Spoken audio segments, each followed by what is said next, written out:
We want to talk a little bit about getting the family together around the dinner table, because more often than not, families are off doing different activities at night time. The kids are on the mobile phones or the iPads, and it's just less common than it once was. So we came across this great initiative that is trying to get families together again, and we thought, you know what, it's a great cause. Let's have a chat to them. It's called Around the Table, and they're a company that wants to help families come together, and they come up with ideas and ways to talk to each other and spend some time around the table. The founder is Danielle Barrett, and she's on the line. Danielle, thanks so much for your time. It's a great idea.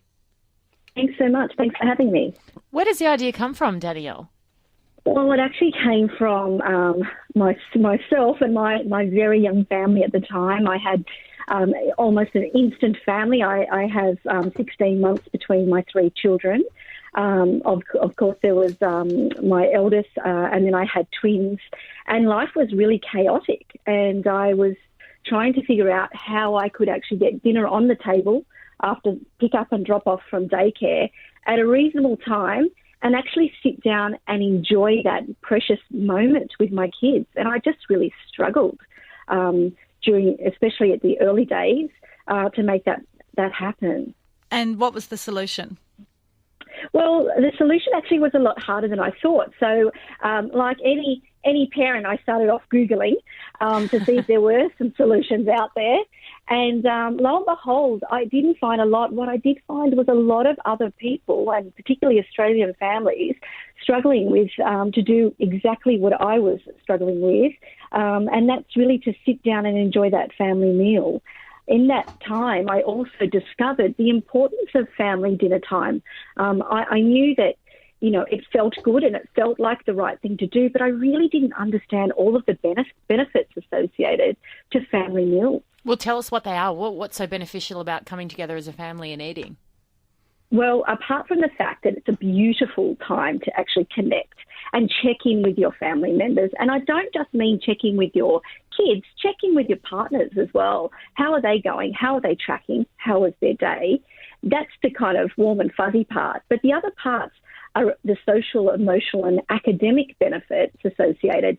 Things from improved self-esteem all the way down to lower rates of eating disorders and obesity from actually sitting down regularly and eating dinner as a family. What's your advice to families that struggle to get the teens off the devices? I guess the parents have to do it as well. Yeah, I think there's a few tips and hints on that one. The first is obviously monkey see, monkey do. We need to be setting the example, and we need to be present during family meal times. We know that about 50% of Australian families are actually eating in front of the television, so we need to kind of make the change. We also, I think, do it gradually. If you suddenly change all of the rules, teens get a bit suspicious. What's going on? Hang on. Why is everything changing?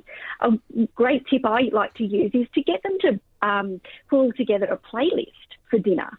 Hey, look, still use your technology. We're going to slowly drift away from it, but pull together a playlist for dinner tonight for us, and that gets them a bit involved, and it's obviously a lot of fun too. And they take a bit of ownership of it as well. Exactly, because tonight's your dinner night. You're doing the music for this evening's meal. I'm cooking Mexican. What music are you going to pull together to accompany that? It's lots of fun. So, Danielle, you formed Around the Table a business out of this, and you sell cards. Do they have topic suggestions and things to talk about? Yeah, they do. So what I've got is I've got Around the Table activity cards, and within each pack there's over 100 games and questions, and they're from, I suppose, the warm and fuzzy questions like tell me the last time you told somebody a compliment, to fun things like when was the last time you snorted when you laughed, or wear something silly to dinner. So, you know, it's very, very broad and catering, you know, for very young children to teens. And to be able to do that, you've got to have some funny ones in there as well. Yeah, indeed. Well, Danielle, thank you for sharing the idea with us. I think it's fascinating, and I think it's good to get people talking about it and thinking about it, especially this time of year. So thank you so much for your time. Definitely. You're welcome. That's Danielle Barrett. They're the founder of Around the Table, and they just provide some resources and strategies to help families reconnect. You can check them out at aroundthetable.com.au because, as we said, so many people are so busy these days and it just doesn't happen.